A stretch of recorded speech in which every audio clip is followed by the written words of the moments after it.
Je m'appelle Chloé, j'ai 28 ans. Ce soir-là, au restaurant Le Céleste, perché sur la colline de Fourvière avec une vue imprenable sur Lyon, j'ai cru que j'avais enfin trouvé ma place. Ma mère, Sylvie, a ricané et m'a dit que je ne faisais même pas partie de cette famille. J'ai levé mon verre, le cœur battant à tout rompre, et j'ai répondu d'une voix que je ne me connaissais pas: parfait. Alors ne me demandez plus un centime. Son sourire s'est figé. Le visage de mon père est devenu blême. Un silence de mort est tombé sur la table. C'était la fête pour ses 60 ans. Et c'était le début de la fin de tout ce que j'avais connu. Ou peut-être, le véritable commencement de ma vie. Avant que je vous raconte en détail comment nous en sommes arrivés à ce point de non-retour, cette soirée qui a fait basculer nos vies à jamais, j'aimerais beaucoup savoir d'où vous m'écoutez. Dites-moi dans les commentaires de quelle ville, de quel pays vous êtes, et quelle heure il est chez vous en ce moment. Cela me touche toujours énormément de lire vos messages et de savoir que nous partageons ce moment ensemble. Pendant 6 ans, depuis la fin de mes études, j'avais été la bouée de sauvetage financière de ma famille. La personne vers qui tout le monde se tournait quand les temps devenaient durs. Factures médicales, réparation de voitures, mensualité de la maison, j'ai tout couvert, sans jamais me plaindre. J'étais naïve. Je croyais que ma générosité était une preuve d'amour, que cela me donnait une valeur inestimable à leurs yeux. Quelle erreur! Assise à cette table, dans ce restaurant chic que j'avais moi-même réservé et que j'allais payer, j'ai vu le masque de ma mère tomber. Son visage, habituellement si familier, s'est tordu en une grimace cruelle. J'ai su, au plus profond de mes entrailles, qu'elle allait prononcer des mots qui allaient briser en 1000 morceaux l'image que je m'étais faite de ma propre famille. Le restaurant était élégant, sans être ostentatoire. Des lumières chaudes, des boiseries sombres, le murmure feutré des conversations des autres tables. J'étais arrivée 30 minutes en avance pour m'assurer que tout soit parfait. J'avais commandé un magnifique bouquet de pivoine, les fleurs préférées de mon père, Jean-Pierre. J'avais même sélectionné une bouteille de côte-rôtie, un vin qu'il adorait mais ne s'offrait jamais, malgré son prix exorbitant. Tout devait être parfait. Pour lui. Pour nous. Ils sont arrivés tous ensemble, comme une unité compacte dont j'étais, d'une manière ou d'une autre, toujours exclue. Mon père avait l'air si distingué dans le blazer bleu marine que je lui avais offert à Noël. Il avait repris des couleurs depuis sa lourde opération du cœur quelques mois plus tôt. Ma mère portait sa plus belle robe, une pièce en velours bordeaux, et s'était visiblement appliquée sur sa coiffure et son maquillage. Mon frère aîné, Mathieu, est arrivé avec sa femme, Élise, et leurs 2 enfants, Léa et Hugo. Mathieu, le « Golden Boy », celui qui avait toujours eu une aura de confiance en lui, le favori incontesté de ma mère. Élise, toujours impeccable, souriante mais avec un regard que je trouvais parfois fatigué. Et puis il y avait Lucas, mon petit frère de 26 ans, le charmeur, l'artiste incompris, celui à qui on pardonnait tout. Et au milieu, il y avait moi. Chloé. 28 ans, célibataire depuis ma rupture avec Julien 3 mois plus tôt. Il m'avait quitté en disant que j'étais trop investie dans les problèmes des autres pour construire notre propre vie. Sur le moment, sa remarque m'avait blessée, je l'avais trouvé égoïste. Mais ce soir-là, assise seule face au couple et aux familles, ces mots résonnaient en moi avec une vérité dérangeante. Eh bien, Chloé, tu ne fais pas les choses à moitié, a sifflé Lucas en regardant autour de lui. Ça a dû coûter une fortune. J'ai simplement répondu, c'est les 60 ans de papa. Il mérite ce qu'il y a de mieux. C'est là que j'ai vu la première fissure dans le masque de ma mère. Son sourire s'est légèrement crispé. Certains d'entre nous croient qu'il faut vivre selon ses moyens, a-t-elle glissé, assez bas pour que seul moi et peut-être Élise puissions entendre. J'ai ignoré la pique. Cette soirée était pour mon père. Je ne laisserai pas l'humeur de ma mère la gâcher. Nous nous sommes installés, et j'ai discrètement fait un signe de tête au serveur. Nous nous étions arrangés plus tôt. J'avais déjà donné ma carte de crédit pour qu'il n'y ait aucun moment gênant au moment de l'addition. Je voulais que mon père se sente comme un roi, sans se soucier du coût. L'ironie de la situation ne m'a pas échappé. Je payais pour un bonheur familial dont je sentais déjà que je ne faisais pas vraiment partie. Le vin a été servi, les rires ont commencé à fuser, principalement grâce à Lucas et ses anecdotes. Mon père rayonnait. Et pendant un instant, j'ai cru que tout irait bien. J'ai cru que l'amour pouvait, juste pour une soirée, triompher des non-dits et des ressentiments. Mais ce que je ne savais pas, c'est que ce n'était pas une simple soirée. C'était un tribunal. Et j'étais l'accusé, sans même connaître les chefs d'inculpation. La soirée ne faisait que commencer, et le pire était encore à venir. Maintenant, laissez-moi vous ramener à cette table, où mon monde a commencé à se fissurer. Pour comprendre la bombe qui a explosé ce soir-là, il faut comprendre les fondations fissurées sur lesquelles notre famille était construite. J'ai grandi à Villeurbanne, dans une petite maison où l'amour était distribué de manière inégale. J'étais l'enfant du milieu, prise en étau entre deux forces de la nature. Mathieu, de 3 ans mon aîné, était le soleil autour duquel ma mère gravitait. Il était le capitaine de l'équipe de foot du lycée, populaire, charismatique. Je me souviens d'une fois où il avait marqué le but de la victoire lors d'un match important. Toute la ville en parlait. Ma mère avait organisé une fête surprise, elle pleurait de fierté. La semaine d'avant, j'avais gagné le premier prix d'un concours de mathématiques régionales. Quand je lui ai montré mon diplôme, elle a simplement dit « C'est bien, ma chérie », avant de me demander si j'avais pensé à sortir le poulet du congélateur pour le dîner.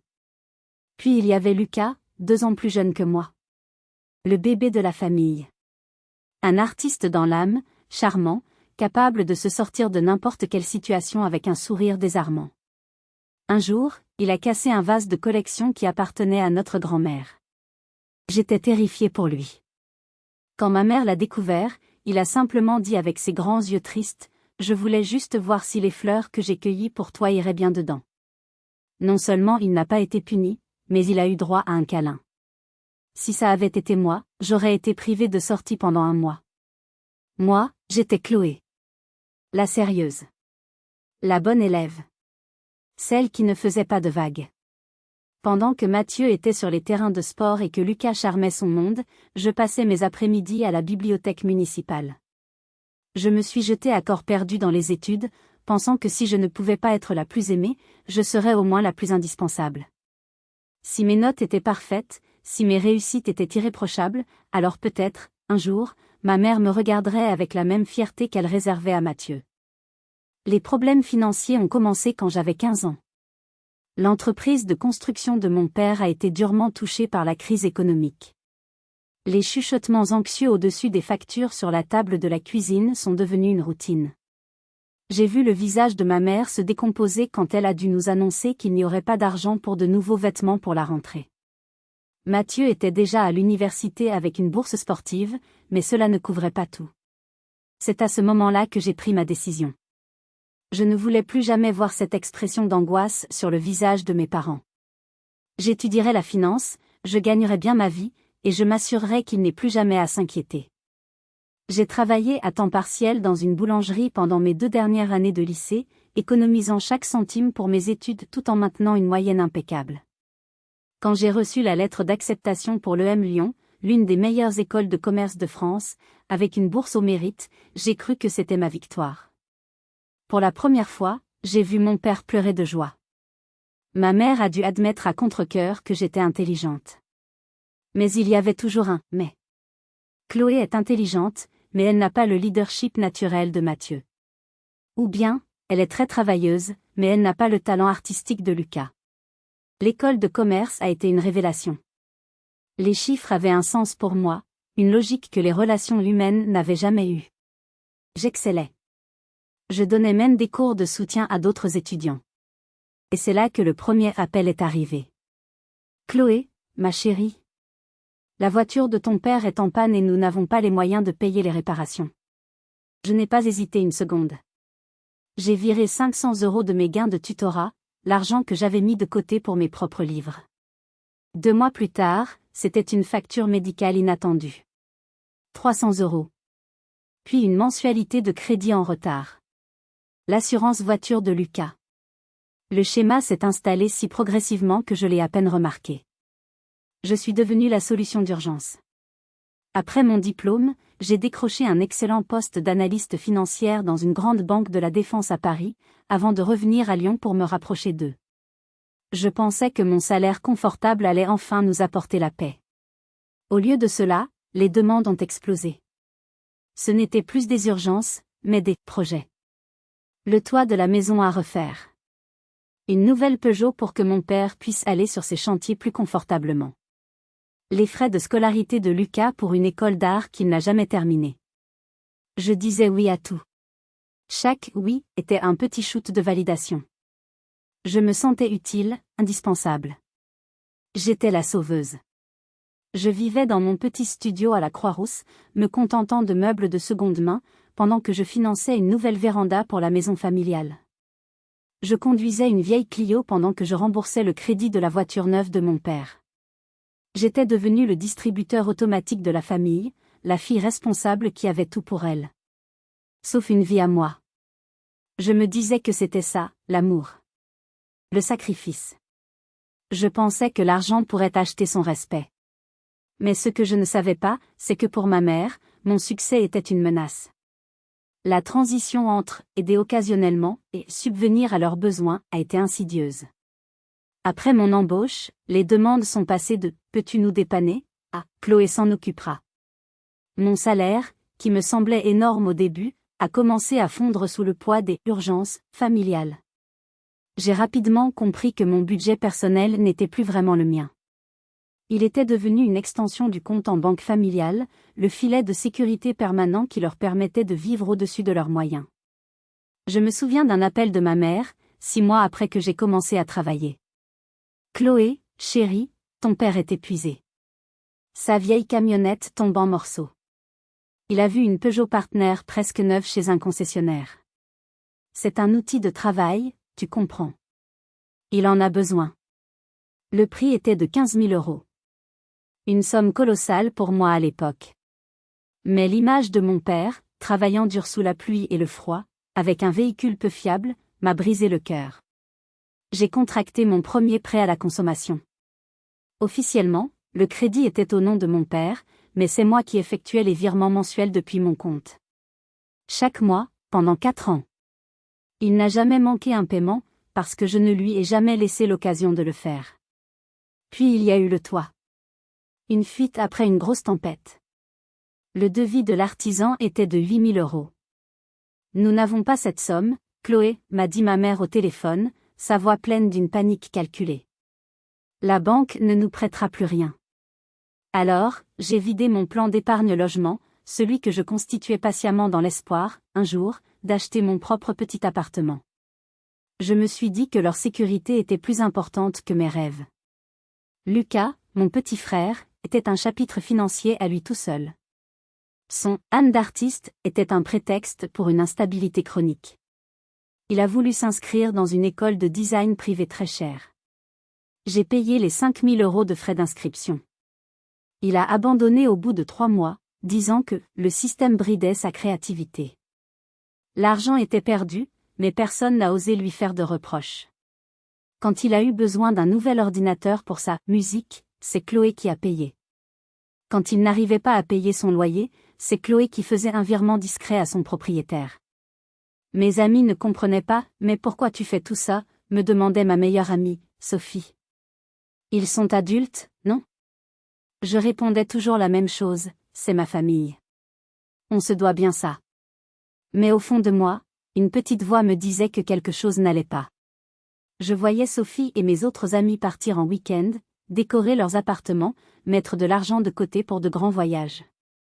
Moi, je regardais mes relevés de compte avec une anxiété permanente, jonglant entre mon loyer, mes propres factures, et les besoins incessants de ma famille. Le point de rupture a été la santé de mon père. Il y a 6 mois, il a fait une crise cardiaque sur un chantier. L'ambulance, les urgences, le diagnostic, plusieurs artères bouchées, une opération à cœur ouvert inévitable. Même avec la mutuelle, le reste à charge était astronomique. Les frais d'hospitalisation, le dépassement d'honoraires du chirurgien, la facture s'élevait à près de 30 000 €. Il n'y avait pas de discussion possible. C'était la vie de mon père. J'ai liquidé le peu d'actions qu'il me restait, vidé mon compte épargne jusqu'au dernier centime, et j'ai contracté un autre prêt, bien plus important cette fois. Pendant sa convalescence, j'étais là tous les week-ends. Je faisais les courses, le ménage, je m'occupais des tâches administratives. J'étais épuisée, physiquement et mentalement, mais je tenais bon. C'est pendant une de ces visites que ma mère a mentionné son 60e anniversaire. Avec tout ça, nous n'aurons même pas les moyens de marquer le coup, a-t-elle dit d'un air abattu. Ton père le mérite tellement, après ce qu'il a traversé. La culpabilité. C'était son arme la plus puissante. Et ça a marché. Ne t'inquiète pas, maman, ai-je dit sans même réfléchir. Je m'occupe de tout. J'ai passé des semaines à chercher le restaurant parfait. Je voulais que ce soit inoubliable. Le Céleste était au-dessus de mes moyens, surtout à ce moment-là, mais je me suis dit que je ferais des heures supplémentaires. J'ai tout organisé, des fleurs au gâteau, en passant par le vin. Quand j'ai appelé ma mère pour confirmer les détails, je lui ai dit que je prenais en charge la totalité de la facture, mais que nous pourrions présenter cela comme un cadeau commun de toute la famille. Je ne voulais pas que mon père se sente redevable. C'est très généreux, Chloé, a-t-elle répondu. Mais son ton était plat, presque glacial. À l'époque, j'ai mis ça sur le compte du stress. Aujourd'hui, je sais que c'était le début de la fin. Elle ne voyait pas ma générosité. Elle voyait ma capacité à faire ce qu'elle ne pouvait pas faire. Et elle me détestait pour ça. Je pensais que cette fête serait un nouveau départ, une reconnaissance pour tout ce que j'avais fait. En réalité, c'était un piège, parfaitement tendu. La soirée a débuté sur une note de fausse gaieté. Les enfants, Léa et Hugo, étaient excités par le décor chic du restaurant, et leur innocence a brièvement dissipé la tension que je sentais monter en moi. Mon père, Jean-Pierre, était visiblement ému d'avoir toute sa famille réunie. Il n'arrêtait pas de me remercier, de me dire à quel point cet endroit était magnifique. Chaque remerciement de sa part semblait jeter de l'huile sur le feu du ressentiment de ma mère. Le premier commentaire est venu quand j'ai suggéré de commander quelques entrées à partager. Oh, quelle bonne idée, s'est exclamée ma mère d'une voix un peu trop forte. Quand on est seul et sans responsabilité, on peut bien se permettre ce genre de folie. La phrase a été lancée avec un grand sourire, comme une simple plaisanterie. Mathieu a ri bruyamment. Lucas a ajouté, c'est clair, nous avec les factures et les enfants, on compte chaque euro. Seule Élise, ma belle-sœur, a semblé mal à l'aise.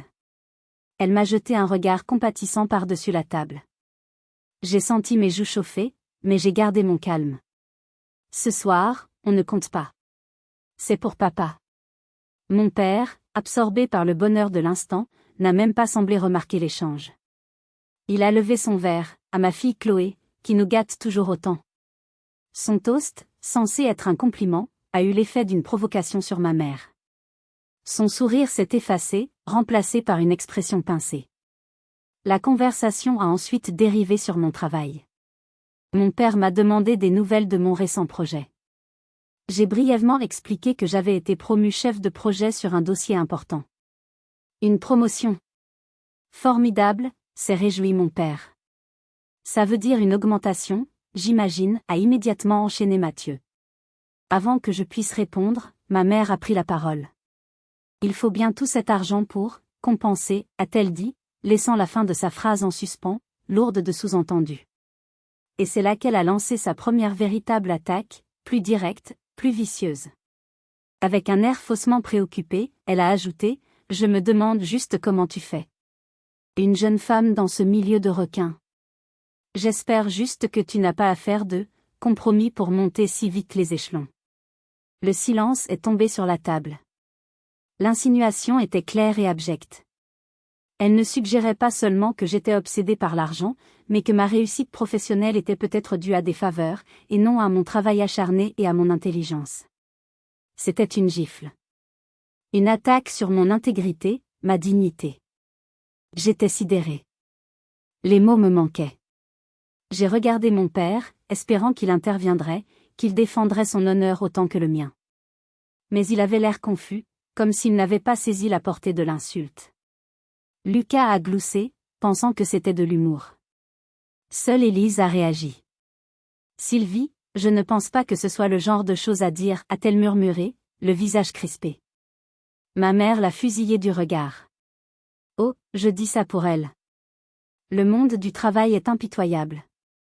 C'était une attaque vicieuse, déguisée en observation. À ce moment-là, j'ai failli craquer. dites-moi, si vous aviez été à ma place, qu'auriez-vous fait? Auriez-vous répondu tout de suite, au risque de ruiner la soirée d'anniversaire de votre père? Ou auriez-vous encaissé, en attendant le bon moment? Je suis vraiment curieuse de lire vos réactions dans les commentaires. J'ai choisi d'encaisser. J'ai pris une grande inspiration et j'ai dit d'une voix que je voulais neutre, ma seule compromission, maman, c'est de sacrifier mes week-ends pour travailler. C'est tout. La tension était palpable. Le serveur est arrivé à ce moment-là pour prendre nos commandes, offrant un répit bienvenu. Mais le mal était fait. Ma mère avait ouvert les hostilités. Elle m'avait publiquement humiliée, et personne, à part ma belle-sœur, n'avait levé le petit doigt pour me défendre. J'ai senti un froid glacial m'envahir, un sentiment de solitude absolue au milieu de ma propre famille. J'ai compris que cette soirée n'était pas une célébration. C'était une exécution.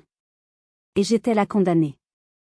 Chaque modèle était une petite coupure, mais la lame la plus profonde venait de quelqu'un d'autre, et touchait à un passé que j'essayais d'enterrer. Après l'insinuation venimeuse de ma mère sur ma promotion, l'ambiance a lutté pour retrouver une once de légèreté. Mon père a tenté de changer de sujet, parlant de ses projets de bricolage pour la retraite, mais le cœur n'y était plus. La conversation est devenue forcée, les rires sonnaient faux. C'est Mathieu, mon frère aîné, qui a remis de l'huile sur le feu, probablement sans même s'en rendre compte. Ou peut-être que si. En tout cas, Chloé, avec cette promotion, tu vas encore passer plus de temps au bureau, a-t-il lancé avec un air de faux connaisseur. Tu travailles trop. C'est pas étonnant que tu sois toujours toute seule. Il faut savoir lever le pied. Il a ensuite regardé Élise comme pour chercher son approbation. Puis il a ajouté la phrase qui a fait déborder le vase, c'est peut-être pour ça que ça n'a pas marché avec Julien. Le pauvre, il ne devait jamais te voir. Julien. Mon ex. Notre rupture était encore une plaie à vif. Et que mon propre frère jette du sel dessus, devant toute la famille, était d'une cruauté sans nom. J'ai senti les larmes me monter aux yeux, une boule se formait dans ma gorge. J'ai fixé mon assiette, priant pour devenir invisible. Et c'est là que tout s'est connecté dans mon esprit. Un souvenir, une conversation anodine d'il y a quelques semaines, a refait surface avec une clarté aveuglante. J'étais passé prendre un café avec Élise, et son amie Isabelle nous avait rejointes. Isabelle et moi avions quelques amis en commun, dont un qui était proche de Julien. Au détour de la conversation, elle avait lâché une bombe sans s'en rendre compte. C'est drôle, avait-elle dit, l'autre jour, je parlais à Marc, et il me disait que Julien était vraiment mal après votre rupture.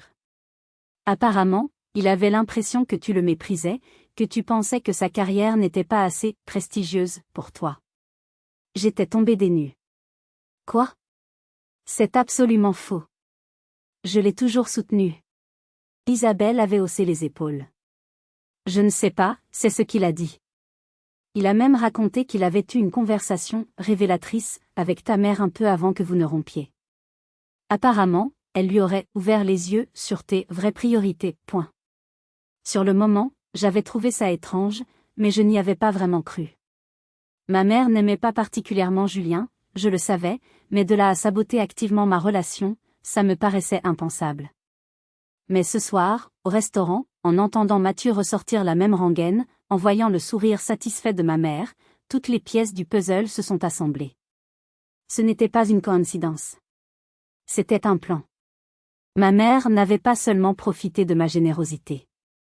Elle avait activement œuvré à m'isoler, à s'assurer que je reste seule, sans personne d'autre sur qui compter, pour mieux me garder sous sa coupe, pour que je reste son portefeuille sur pattes. La réalisation m'a frappée avec la violence d'un poing en pleine figure. J'ai relevé la tête et j'ai regardé ma mère. Elle soutenait mon regard, un éclair de triomphe dans ses yeux. Elle savait que j'avais compris. Et elle s'en fichait. Vous pouvez imaginer ça? Votre propre mère, agissant dans votre dos pour détruire votre vie amoureuse, pour vous maintenir dans un état de solitude et de dépendance affective et financière. C'est à ce moment-là que quelque chose s'est brisé en moi. La tristesse a laissé place à une rage froide, une colère pure et dévastatrice. J'ai compris que je n'avais pas affaire à une mère maladroite ou jalouse. J'avais affaire à une ennemie. Tu sais quelque chose à ce sujet, maman, ai-je demandé, ma voix tremblante de fureur contenue. Elle a feint l'innocence. De quoi tu parles, ma chérie? Mais son regard la trahissait. À ce moment-là, je savais que la soirée ne se terminerait pas par des sourires et des photos de famille. C'était devenu bien plus qu'une simple dispute. C'était une guerre. Et je n'avais plus l'intention de perdre. Les plats principaux sont arrivés, mais je n'avais plus faim. Je pouvais à peine respirer. Je regardais les visages autour de la table, mon père inconscient du drame, mes frères complices par leur silence, et ma mère, la grande manipulatrice. Et puis, le moment des cadeaux est arrivé. Je savais que le mien allait être le point de non-retour. C'était mon dernier geste d'amour, ma dernière tentative de recevoir une miette de reconnaissance. Mais je savais aussi qu'il serait interprété comme une arme, une provocation. Et j'étais prête. Et puis, le moment des cadeaux est arrivé. Le mien était la dernière allumette avant l'incendie. Après les plats principaux, que j'ai à peine touchés, Élise a annoncé avec un enthousiasme un peu forcé, c'est l'heure des cadeaux. Elle essayait désespérément de sauver la soirée, de ramener un semblant de normalité. Les enfants ont applaudi, tout excités. Mathieu et Élise ont offert à mon père un beau livre sur les vignobles de Bourgogne et un polo de marque. Lucas lui a donné une photo encadrée d'eux lors d'une partie de pêche, un souvenir simple mais touchant. Mon père était ravi, remerciant chacun chaleureusement. Son visage s'était un peu détendu, le bonheur d'être entouré des siens l'emportant momentanément sur la tension ambiante. J'avais gardé mon cadeau pour la fin. J'étais nerveuse, pas à cause du prix, mais à cause de la réaction que j'anticipais. J'ai fait glisser la petite boîte en velours bleu sur la nappe blanche. C'est pour toi, papa. Il l'a ouverte délicatement. Ses yeux se sont écarquillés. Un hoquet de surprise lui a échappé. À l'intérieur, reposant sur un coussin de soie, se trouvait la montre Tissot qu'il convoitait depuis des mois. Nous étions passés devant la vitrine d'un horloger quelque temps avant son opération, et il s'était arrêté longuement, le nez collé à la vitre, admirant son design classique et son bracelet en cuir. Un jour, peut-être, avait-il soupiré, sachant pertinemment qu'il ne se l'offrirait jamais. Chloé, a-t-il murmuré, les larmes aux yeux. C'est beaucoup trop. Je ne peux pas accepter. Bien sûr que si, tu peux, ai-je répondu d'une voix douce mais ferme. Tu as travaillé dur toute ta vie, papa. Tu mérites d'avoir de belles choses. Je l'ai aidé à l'attacher à son poignet. Elle était parfaite. Il la regardait, ému, tournant son bras pour admirer les reflets sur le cadran. Merci, ma puce. Je la garderai précieusement, toujours. Son émotion était sincère. Mais en levant les yeux, j'ai vu que mon cadeau avait eu l'effet d'une bombe.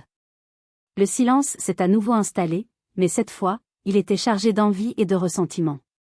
Les autres cadeaux semblaient soudainement bien modestes en comparaison. Waouh, Chloé!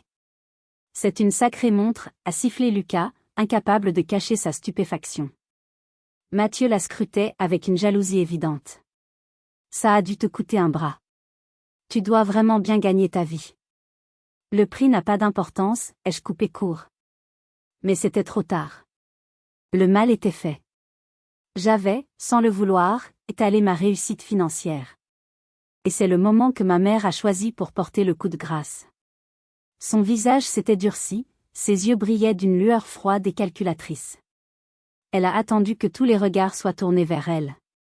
Puis, avec une voix mielleuse, dégoulinante de fausse compassion, elle a dit, « Eh bien, je suppose que quand on n'a ni mari ni enfant à charge, on peut se permettre de jeter son argent par les fenêtres comme on veut. » La violence de l'attaque m'a coupé le souffle. Ce n'était plus une insinuation, c'était une condamnation. Elle ne se contentait pas de dénigrer mon cadeau, elle me renvoyait à ma solitude, à ma vie de femme célibataire et sans enfant, comme si c'était un échec personnel, une tare. Sylvie, ça suffit, a grondé mon père, sortant de sa torpeur. Chloé m'a fait un cadeau magnifique, et je lui en suis reconnaissant. Mais ma mère était lancée. Elle ne pouvait plus s'arrêter. Elle avait ruminé cette haine pendant des années, et maintenant, tout débordait.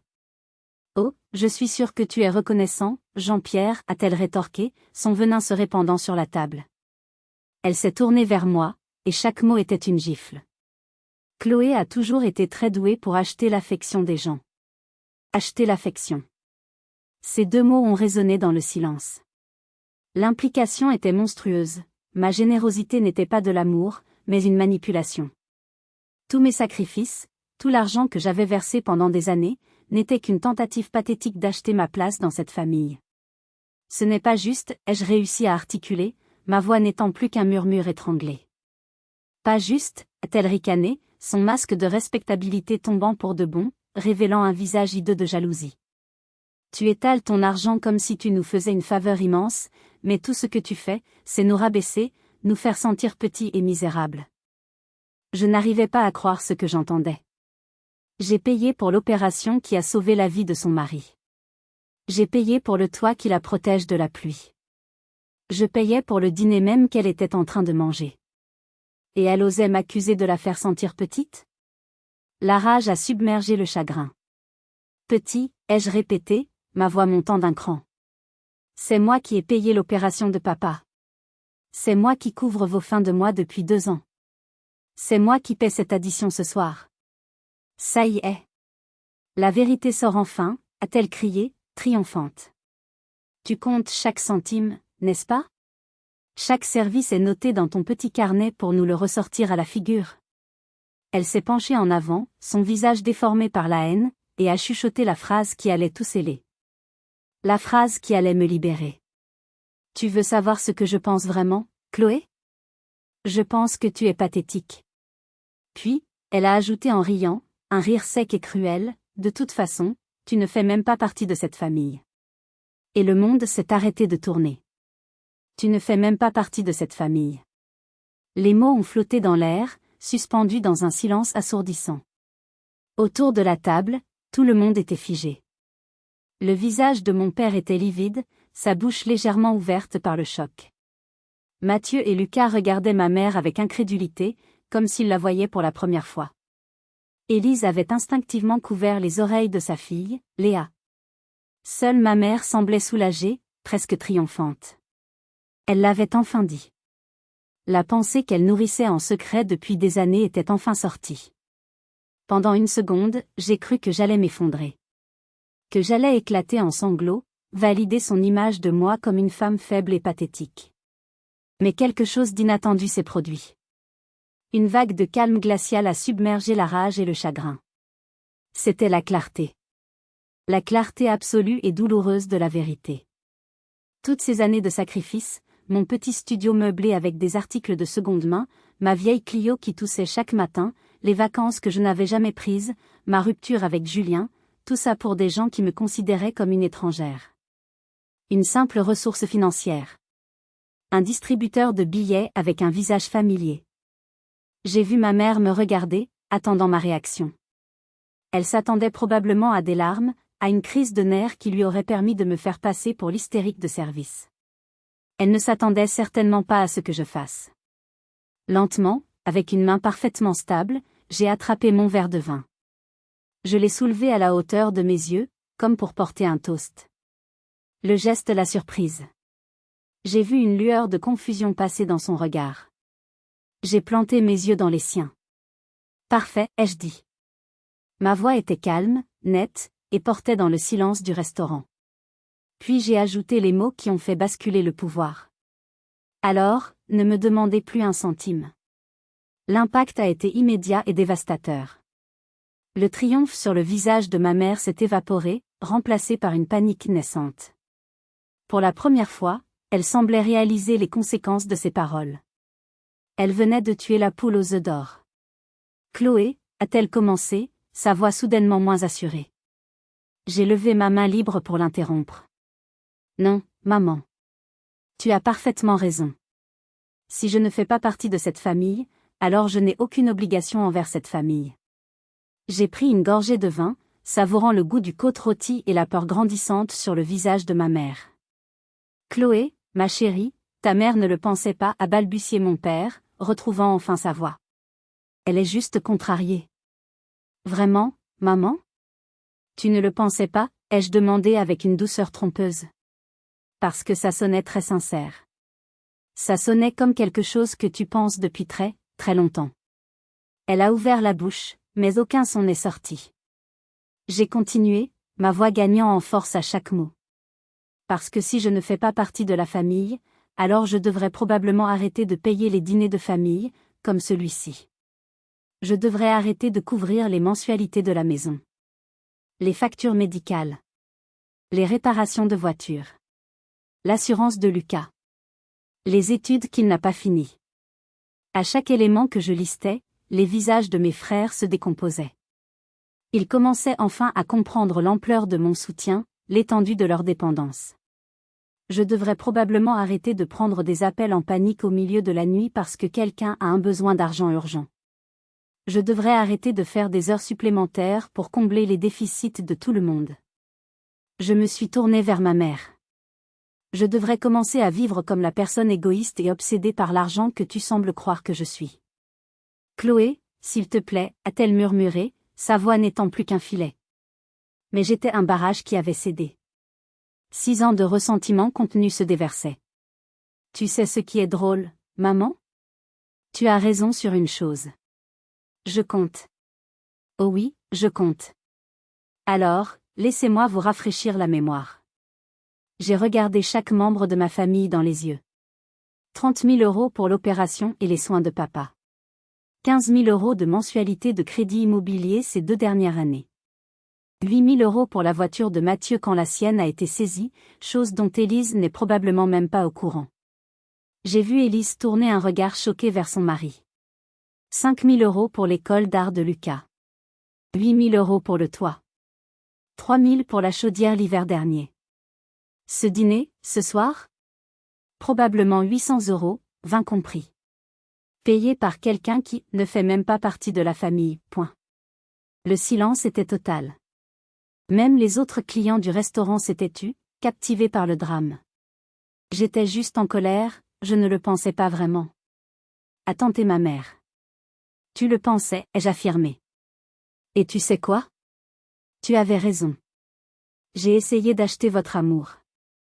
J'ai essayé de gagner ma place à coups de virements bancaires. Mais on ne peut pas acheter quelque chose qui n'a jamais été à vendre. Sur ces mots, je me suis levée, mes jambes étonnamment solides. J'ai fait signe au serveur. Il s'est approché, prudent. Je suis désolé pour la scène, lui ai-je dit à voix basse. Pourriez-vous, s'il vous plaît, retirer ma carte de crédit de la note finale et m'apporter une addition séparée, juste pour ma part? Le visage de ma mère est passé du blanc au gris. La réalité de la situation venait de la frapper en plein fouet. Ce n'était pas juste un dîner. C'était la fin de tout. Le serveur, visiblement mal à l'aise mais professionnel, a hoché la tête et s'est éclipsé. Le reste de ma famille me regardait comme si j'étais une étrangère qui venait de commettre un acte de trahison ultime. C'était Tom, le pragmatique, qui a compris le premier l'ampleur du désastre financier qui s'annonçait. Chloé, attends, a-t-il dit, une lueur de panique dans les yeux. Maman a dépassé les bornes, on est tous d'accord. Mais on peut arranger ça. Ne fais pas ça. Arranger quoi, Mathieu, ai-je demandé, ma voix dénuée de toute émotion. Ce qui vient de se passer ce soir n'est pas un accident. C'est le symptôme de quelque chose de bien plus profond. C'est ce que vous pensez tous, n'est-ce pas? Je suis juste la fille riche et un peu pathétique qui paie pour avoir le droit de s'asseoir à votre table. Lucas, quant à lui, était probablement en train de faire un calcul mental rapide de toutes les fois où il avait fait appel à moi. Son job à mi-temps dans un magasin de musique couvrait à peine son loyer. Allez, Chloé, a-t-il tenté avec un rire forcé qui sonnait creux. C'est une dispute de famille. Ça arrive. Ça ne veut rien dire. Au contraire, Lucas. Ça veut tout dire, ai-je rétorqué. Ça veut dire que je sais enfin où est ma place. Et elle n'est pas ici. Mon père s'est levé, le visage ravagé par le chagrin. Ta mère est sous pression en ce moment. Ma santé, les factures. Elle ne pense pas ce qu'elle dit. J'ai senti une pointe de douleur pour lui. Il était pris entre deux feux. Papa, ai-je dit doucement. Les factures que j'ai payées. La pression financière que j'ai soulagée pendant des années. Maman n'est pas en colère à cause de l'argent. Elle est en colère parce que j'existe, parce que ma réussite met en lumière ce qu'elle considère comme ses propres échecs. J'ai regardé ma mère. Elle pleurait maintenant, des larmes silencieuses qui coulaient sur ses joues maquillées. Mais je ne ressentais aucune pitié. L'heure de la pitié était passée. Le serveur est revenu avec mon addition séparée et a posé le reste, une note bien plus conséquente, au centre de la table. J'ai vu le regard horrifié de mes frères en apercevant le total. Je ne peux pas payer ça, a murmuré Lucas. Nous non plus, a ajouté Mathieu en regardant Élise. J'ai sorti de mon sac à main assez d'argent liquide pour payer ma part, en ajoutant un généreux pourboire. Voilà. C'est exactement de ça que je parle, ai-je dit en posant les billets sur la table. Pendant 6 ans, j'ai été la solution à ce genre de problème. Mais comme je ne fais pas partie de la famille, ce n'est plus mon problème. Chloé, je t'en prie. J'ai eu tort, a sangloté ma mère. J'étais en colère, j'ai dit n'importe quoi. Tu ne peux pas abandonner ta famille pour une seule erreur.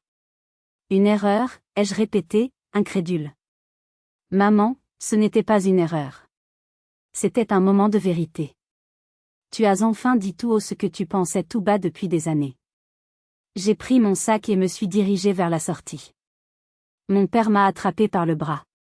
Ne pars pas comme ça. C'est mon anniversaire. Je me suis retournée et je l'ai serré dans mes bras.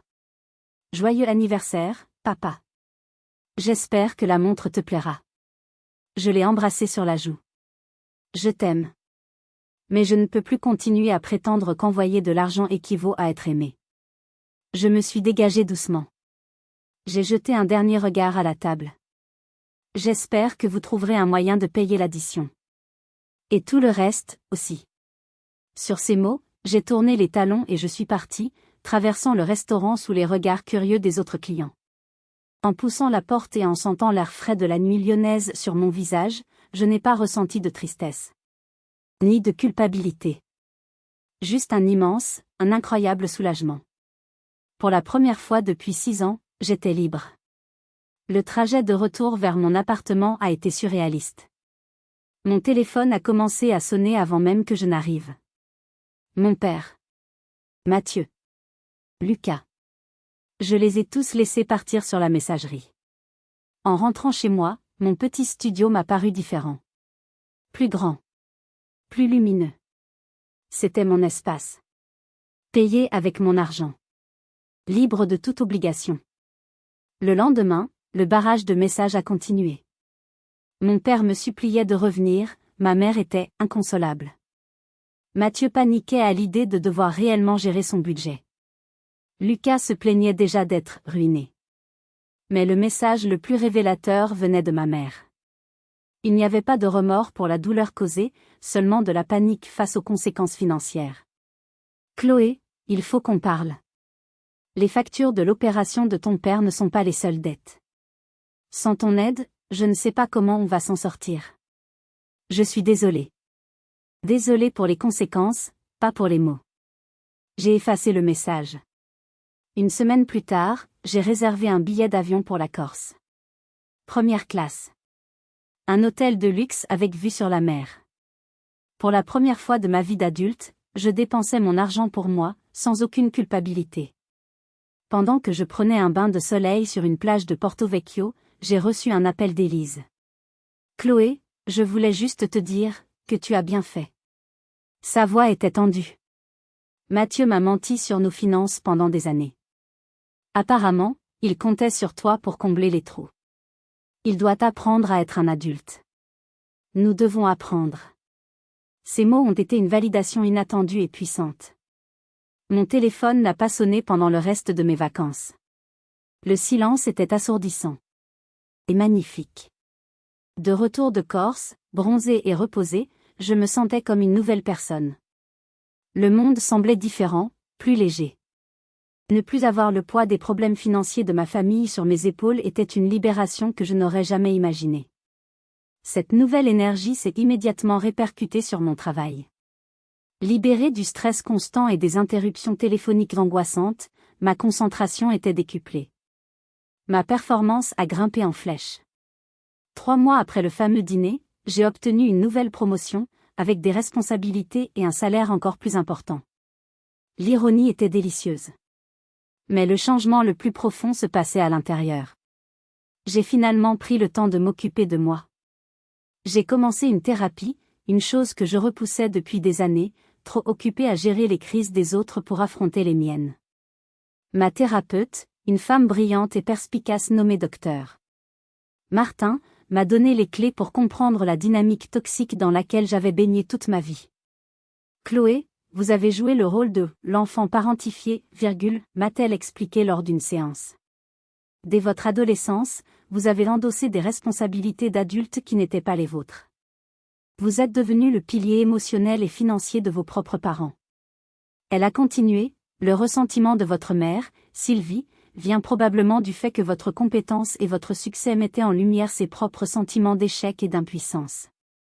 En vous rabaissant, elle essayait de rétablir un équilibre de pouvoir qui lui était plus favorable, celui de la mère toute-puissante et de l'enfant redevable.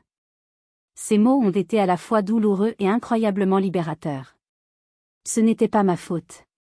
Je n'étais pas pathétique, obsédée par l'argent.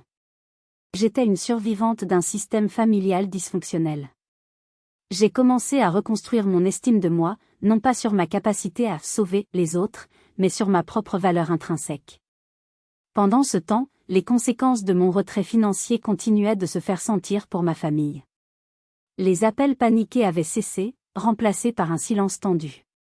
J'ai appris par Élise, avec qui je gardais un contact distant mais cordial, que mes parents avaient dû mettre en place un budget très strict. Mon père avait repris quelques petits chantiers en consultant pour compléter sa retraite. Mathieu et Élise suivaient une thérapie de couple et avaient commencé à parler honnêtement d'argent pour la première fois de leur mariage. Lucas avait trouvé un travail à plein temps comme vendeur dans un grand magasin. Ils luttaient, mais ils apprenaient. Ils grandissaient. 6 mois après le dîner, une lettre est arrivée. L'écriture sur l'enveloppe était celle de ma mère. Mon cœur s'est serré. J'ai laissé la lettre sur le comptoir de ma cuisine pendant 3 jours, la regardant avec un mélange d'appréhension et de curiosité. Finalement, un soir, avec un verre de vin à la main, je l'ai ouverte. C'était 5 pages, écrites d'une traite. Ce n'était pas une lettre d'excuses larmoyante et manipulatrice. C'était une confession. Chère Chloé, commençait-elle. Je sais que je n'ai aucun droit de m'attendre à ce que tu lises ceci, et encore moins à ce que tu y répondes. Mais je dois essayer de t'expliquer, et surtout, de te présenter des excuses pour les choses horribles que je t'ai dites. Elle m'a raconté qu'elle et mon père avaient également commencé une thérapie. Elle a parlé de ses propres insécurités, de son sentiment d'être une mère inadéquate, surtout en me voyant réussir là où elle avait l'impression d'avoir échoué. J'étais jalouse de toi, Chloé, écrivait-elle. Jalouse de ton indépendance, de ton succès, de ta capacité à résoudre des problèmes qui nous laissaient, ton père et moi, complètement démunis.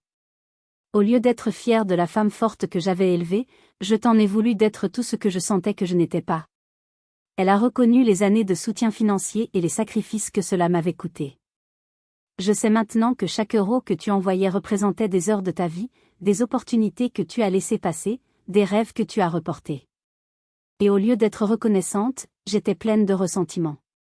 J'ai transformé ta générosité en une arme contre toi, et je ne me le pardonnerai jamais. La phrase qui m'a le plus touchée était la suivante: je sais que je ne peux pas effacer ce que j'ai dit. Je ne peux pas annuler des années à te faire sentir que ton amour n'était pas suffisant. Mais je veux que tu saches que j'ai compris maintenant. Tu n'as jamais essayé d'acheter notre amour. Tu essayais simplement de montrer le tien. Elle a terminé sa lettre non pas par une demande, mais par une promesse. Je n'attends pas ton pardon. Je ne m'attends pas à ce que les choses redeviennent comme avant. Mais je te promets que si jamais tu décides de me donner une autre chance, je passerai le reste de ma vie à essayer d'être la mère que tu as toujours méritée. J'ai pleuré en lisant cette lettre. Des larmes de tristesse pour les années perdues, mais aussi des larmes de soulagement. C'était un début. Un vrai début. J'ai pris une semaine pour réfléchir avant de lui répondre. Ma réponse fut courte et mesurée. Je lui ai dit que j'appréciais son honnêteté, que j'étais heureuse qu'elle travaille sur elle-même.